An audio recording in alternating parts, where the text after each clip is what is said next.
We're back, continuing with the fast summary of stuff that happened in the meantime. Hey, look at that rock go by. Whee! It missed. It's gone. We're continuing with the plan of setting up some launches, just some simple fuel tanks to add up there. This is a 2.5-ton payload of, it's just a fuel tank. Gratuitous beauty shot of climbing up through the cloud layer because it looks so freaking cool. I love it. That is a fantastic mod. As experimenting around with, as trying to launch to a direct rendezvous with the station, obviously I missed this time, but it gave the idea that maybe next time I can be a little bit more careful about it and actually try to be a little more methodical. This is the 1-ton lifter. This one not carrying a fuel tank. It's actually a docking adapter in order to attach more fuel tanks to it. I thought it was going pitching too low, too fast. I tried to fix it. I pushed too hard. This is what happens when you push too hard. This one's a loss. It's actually the first rocket that I have lost in several launches. So, you know, I was starting to get kind of cocky, starting to think that I really knew what I was doing, but this entire space program endeavor remains kind of a risky proposition. We lost that one. All right, no docking adapter for you. Yeah, here we go. Decided to become more careful, more methodical. I thought, let's start with 1,000 kilometers away from the station, and we'll see if we do a launch from there. We'll see how we need to adjust. Do we need to launch before 1,000 kilometers or a little bit after? Yeah, we'll just do this one right from 1,000. This is actually the mission critical part. This is the Dart 5 with 5 tons of fuel, and it is going out of control. This was very, very nearly a disaster, very nearly an abort situation. Turning off the SAS helped some. Getting rid of the solids, that helped some more. We regained control. But yeah, it was absolutely beyond control for several seconds there. I gained a clue right there. What is this pogo sticking? The entire fuel tank back behind my probe core is pogo sticking back and forth whenever that thrust shut off. I believe this is because I have a tiny little sliver of a part that has the life support resources, and it didn't like having that skinny a part. I need to remember not to do it again. I believe that this Dart 5, and it'll still be good for the proposed mission of doing the moon loop. So here it is. This is the other issue. My station is getting ugly. It's getting cluttered. It's getting disorganized, and I don't like it. I need to come up with a better solution than just sticking these random fuel tanks around all over the place. But for now, we're set. We're ready to go for today's mission. Tabular Ken is going to go fly a moon loop and return to Kerbal. So, yeah, let's start. At this point, we start recording live. Okay, so here we are. Today is the big day. Yeah, we've got all the necessary pieces ready to go. We're not going to have any more launches. After the last 2 launches, one of them was a total loss, and the other one was going out of control and was almost a total loss also.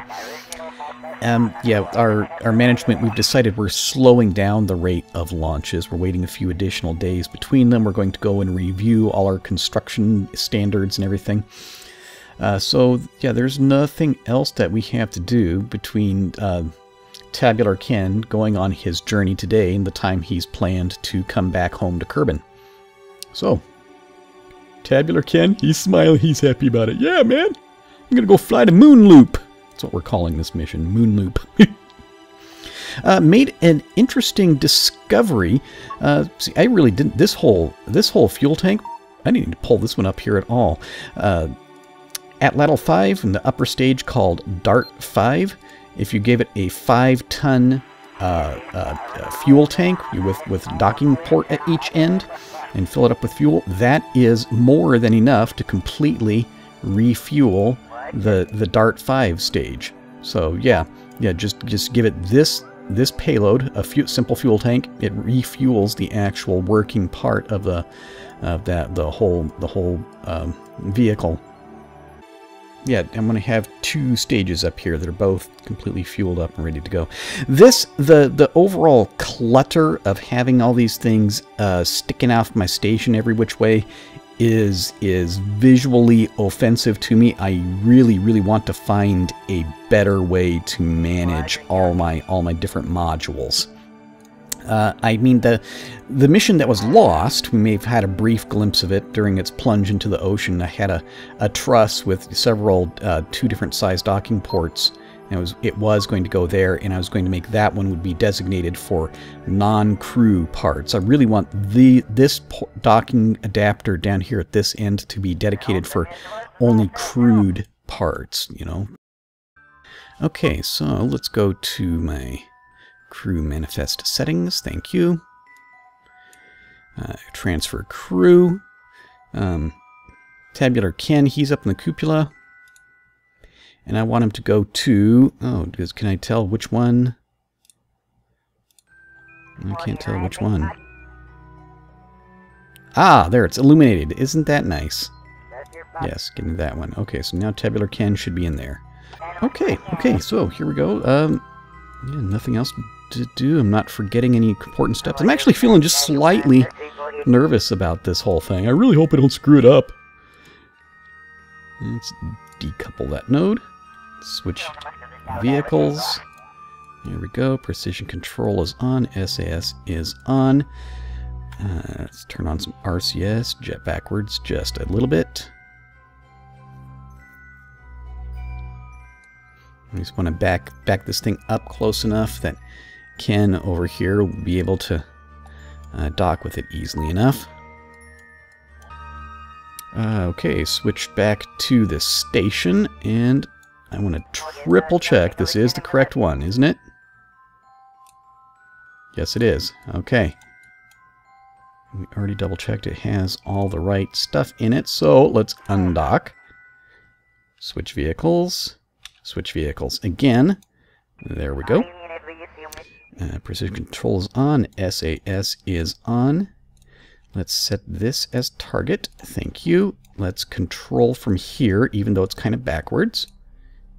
Thank you. Which means now I can kind of aim at it like this. Good. And jet sideways just a little bit. Oh, right. Wait, hang on. I did that wrong. Yeah, I need to... Crucial steps. Go to chase camera mode so I'm not confusing myself with what direction I'm looking at things. There we go. That's much better.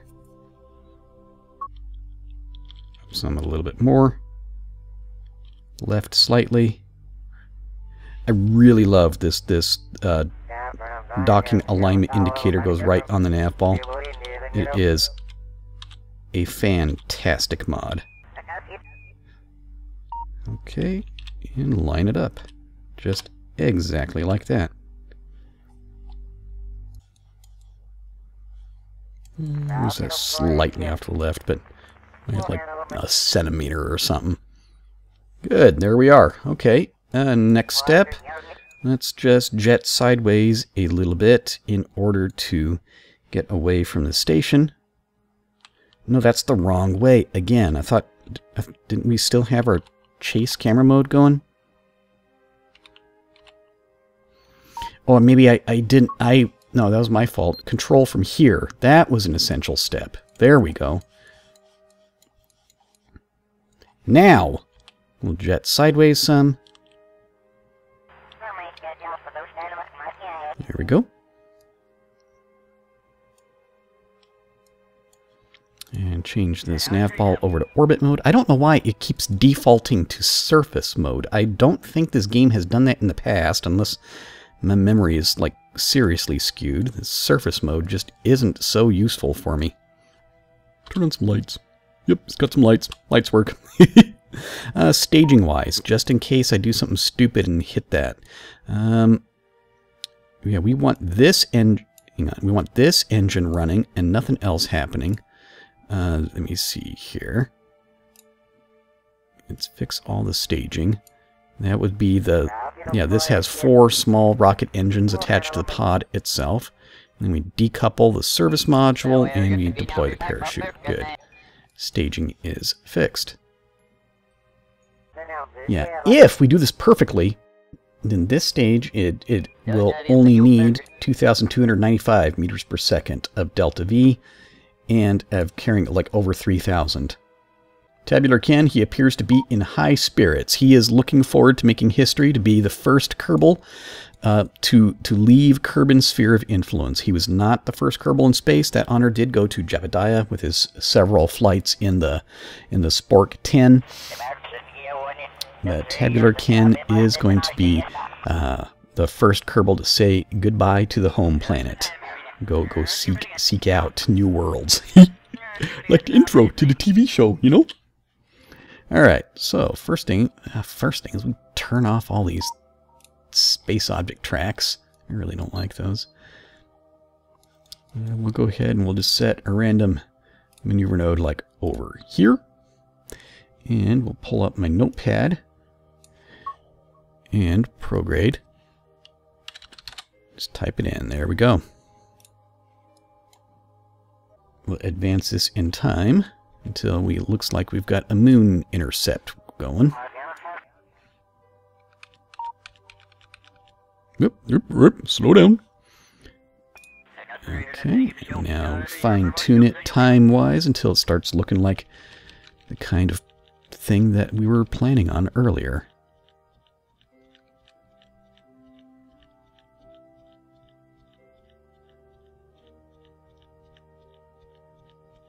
I know it was really, really finicky earlier. So there's a periapsis. That's a good one. Okay, let's actually go to little tenths. It looks like maybe we'll even do a slightly less of a burn. Let's burn a little bit more and burn a little bit earlier. Okay, yeah, this is starting to make sense. I'm just moving in little tenths.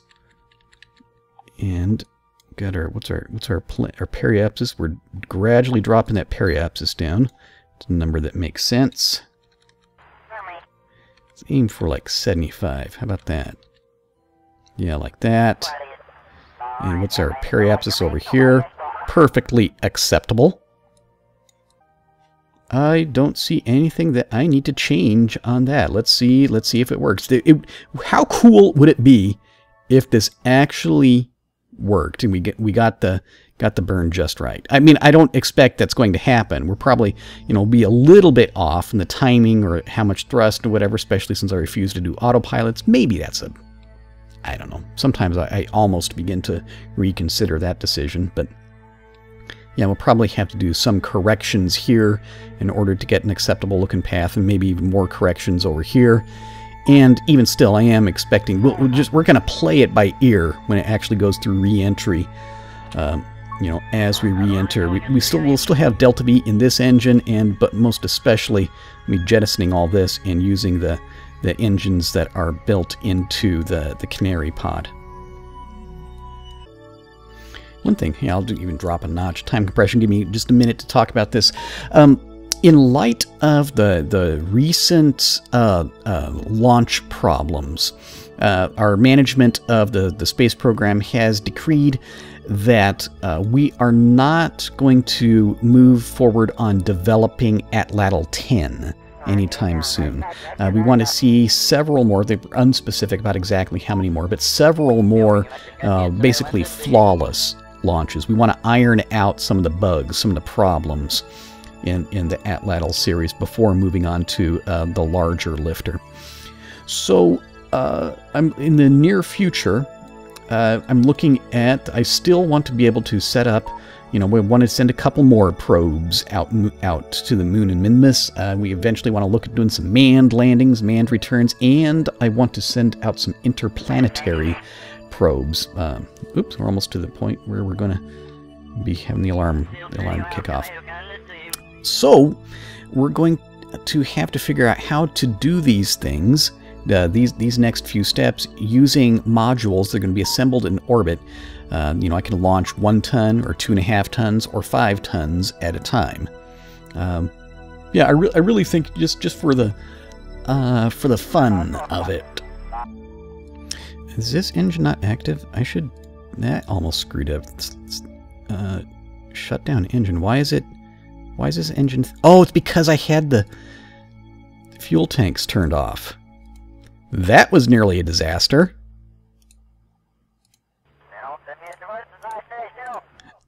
Yep. Glad I caught that one. Tabular Ken, still happy. Says, I'm glad you found it too.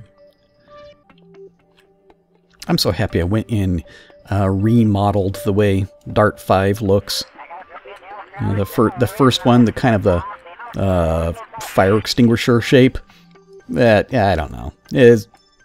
It may or may not have been a viable design for a real spaceship, but it certainly did not look cool. This looks like a cool spaceship, in my admittedly extremely biased opinion. Exhaust bells pointed right at Adventure Station. That's okay, they're distant, they won't mind.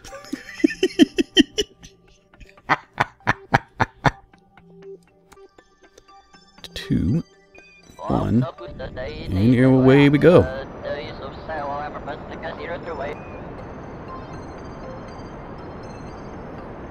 And we'll aim to manage this throttle so that our burn ends 1 minute after. Okay, so I'm just looking at this, trying to get these two numbers to add up to 60, right? And I'm not doing a very good job. More throttle. Yeah, I did not manage that correctly. It's okay. It's okay. We'll be able to make it work. Oh, let's chase that maneuver node. It's moving on us.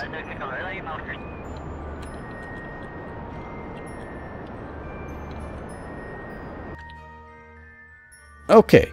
And saw it do a little bit of that pogo sticking action, but that's okay. We can manage that.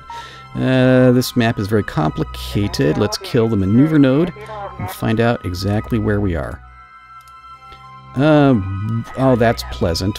I really appreciate that. Periapsis. We do have a moon periapsis. 214. That's good. And how about our periapsis over here?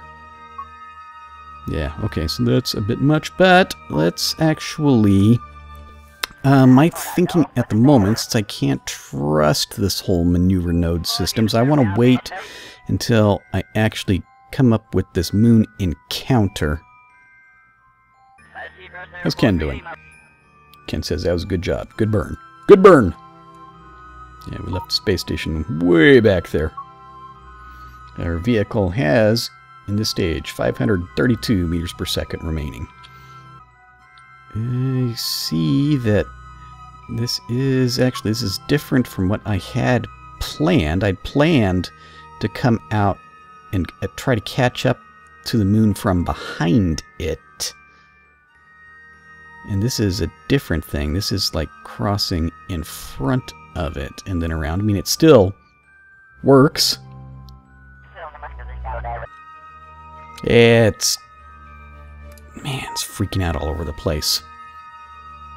Yeah, like I said, we're just going to go with what we have here and see, once we actually get to the sphere of influence change, see if this whole system calms down. Because what we have set up at the moment is perfectly workable. I mean, either one of these two paths that we take, once we come around the backside coming back towards Kerbal, then we can do a corrective burn over here in order to set up for our re-entry. Whether we do our moon loop or not. It is kind of upsetting to me that this path does not resemble what was planned, but it still does achieve the overall mission goal, you know? Next alarm that's going to pop is whenever we do our sphere of influence change. And Tabular Ken is now the farthest from home that any Kerbal has ever been, and he is enjoying the view. Maybe Ken's just going to be extra fancy about it. I planned this forward loop, but he's like, no, man, it's not cool enough. We're going to do a backwards loop.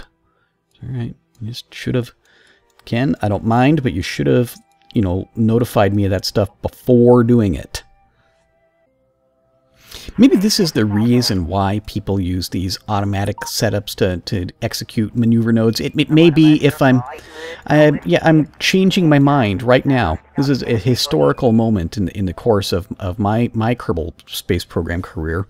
Having a few episodes ago, having decided to go with the information systems available in MechJeb. Now I'm considering that this mission is this is like a couple of missions being screwed up. I had very, very precise, careful, delicate things that had to happen with maneuver nodes.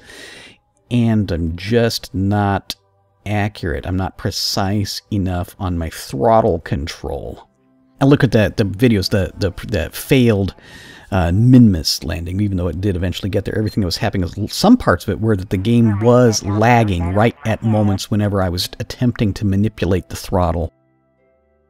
It may be worth doing for some of the, if you're doing just like these really careful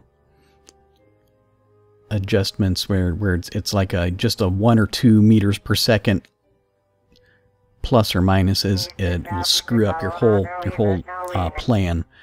Yeah, we'll take a look at some of this maneuver node execute. We'll try out that system. There's still I will go ahead and I'll say it, and people get all kinds of upset at me, but I've diminished respect for anybody who uses it for just doing a simple launch or, you know, circularizing your orbit. All those extreme basic stuff. Even so much as doing a rendezvous. You don't need any maneuver node, any kind of autopilot for that. That stuff is elementary. But yeah, for this especially, I mean, I knew going into this after playing around with the maneuver nodes that just 1 or 2 meters per second too much or too little, or just a couple of seconds either side of it were enough to drastically change things. Going in knowing that, yeah, I really should have used a computer-controlled system. Oh, I will still choose to avoid the word autopilot. Tabular Ken is waving his arms around, man. He's happy. Okay, there's our alarm that's going to go. Close that alarm. See if we're not time warping. Does that do anything for us? No, it's still spazzing out. Okay, yeah, that gives us like a 15-minute window before we reach it, because I want to gradually approach this thing. We'll do some time compression. Hey, calm down. How about that? You definitely do not want to time warp through a sphere of influence change. And how about now? Now. There we go. Okay. Okay, much better.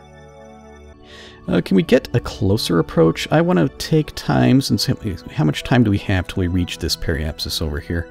Yeah, 3 hours. What if I say I put a maneuver node here? What would happen if I started doing some fiddling with this to see? I want to see if we can get a closer approach to the moon, and also if that would do anything to set this up for go ahead for our re-entry. Okay, what did I say earlier I wanted to try? 75? Yeah, right there.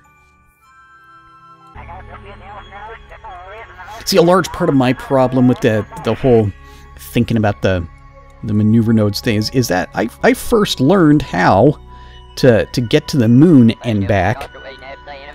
I mean, it sounds like a cantankerous old man story, both walking to school uphill in the snow. But it's true. I know it is perfectly possible to do a moon landing and return without a maneuver node system. Because that's how I first learned how to do it. And so this coupled with my natural desire to pilot everything myself, and my distrust, my dislike of autopilots in general, anything more than a simple attitude hold, this meant that I convinced myself that I did not need these. But obviously here I've had 2 missions that have been screwed up because I was not managing the throttle as precisely as I needed to in order to execute a fairly delicate, tricky thing here. Still, there ain't no way you'll ever catch me allowing the computer to land a vehicle for me. That ain't happening. Airplane, rover, lander, whatever. Seems kind of strange, slightly counterintuitive that we'd be burning, you know, towards the moon in order to lower our periapsis down at the other side, down at Kerbal. But that's the way the math works out. So that's what we're going to do. Okay. Shut that thing off. Good. Alright. See, there's... Yeah, we still have a survivable periapsis. What's... Ah, perfect. Perfect, perfect, perfect. Exactly what I was aiming for. That makes me happy. Cool. So Tabular Ken, at this point, he's probably, you know, he's got his cameras out. He's, yeah, we don't really have any scientific instrumentation attached to this vehicle, seeing as how it was a mission that was, you know, kind of put together from existing on-station assets. So, you know, no magnetometers, gravioli detectors, or anything like that. He's looking out the window. He's reporting what he sees, and I bet you he's got a couple of simple cameras with him. He's taking pictures as he goes. Not much of a window.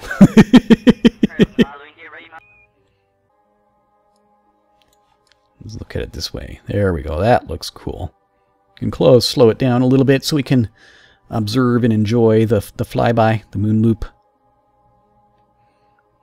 For a little while, I had the high definition, the really high, not high def, high resolution images, the textures for the moon, for all the planets really. But I don't know. That brought my since Kerbal Space Program can only use so much RAM before things start crashing, and that took my system right up to the very limit. I mean, my computer has a great deal more RAM, understand, but the game can only use so much, and if you try to stuff more into there, then it breaks.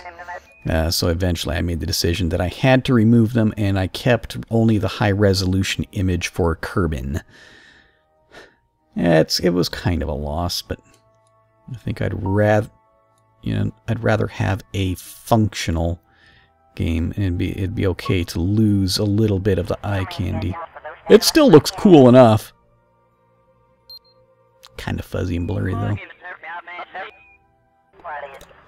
Looks like a lot of rocks from here, guys. He's got his digital camera and a memory card. Maybe a couple of memory cards. He's just gonna keep on clicking. Although if he was doing that, I suppose he could take like high-resolution video, but come on, Kerbals aren't that advanced. Yeah, coming around. Oh, it's actually passing... Yeah, he's passing over the spot where our little moonlander is down there. It's like down here somewheres. And past the periapsis on our way back up. There we go. That's what I was after. Yeah, he'd be definitely taking some pictures of that, huh?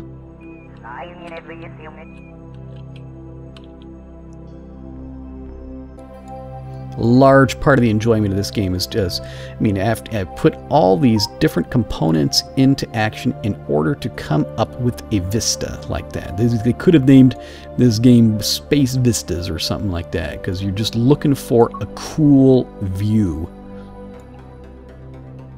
And that's a cool one.